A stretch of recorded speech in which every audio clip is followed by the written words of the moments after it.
और अब ये जानिए, police station record management system के खिलाफ केस की समाअत हुई है। कानून की पुष्पनाही के बगैर कुछ नहीं किया जा सकता। चीफ जस्टिस ने वाज़ेह किया, यह अहम मामला है, अदालत मजीद वक्त नहीं देगी।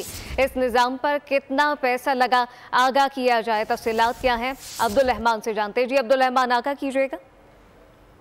जी बिल्कुल, लाहौर हाई कोर्ट के चीफ जस्टिस आलिया नीलम की सरबराही में 3 रुकनी फुल बेंच ने police station record management system के खिलाफ केस की समाअत के दौरान रिमार्क देते हुए कहा है कि कानून की पुष्पनाही के बगैर कुछ नहीं किया जा सकता। अदालत मजीद इस केस में वक्त नहीं देगी। ये है मामला है, अदालत इस मामले पर संजीदा है। अदालत को आगाह किया जाए कि पुलिस जो सिस्टम है, police station record management system पर कितना पैसा लगा, अदालत को आगाह किया जाए। ये भी बताया जाए कि ये पैसा दुरुस्त कीमत में इस्तेमाल हुआ या जाया कर दिया गया। अगर रिकॉर्ड में रद्द-बदल हुआ है तो इसका कौन जिम्मेदार है, इन जिम्मेदारों के खिलाफ क्या कार्रवाई हुई, आइंदा अदालत को इस बारे से आगाह किया जाए। अदालत ने रिमार्क देते हुए मजीद कहा कि निजाम की खराबी की वजह से बहुत सारे मुकदम जो है, अदालत ने PITB को पुलिस सॉफ्टवेयर का मैकेनिज्म अदालत में आइंदा समाअत पर पेश करने के अहकाम सादर कर दिए हैं, जबकि तमाम फरीकान को तहसीली रिपोर्ट जो है आइंदा समाअत पर अदालत में पेश करने का भी हुक्म दिया है। जी अब्दुल रहमान, साथ ही रहिएगा।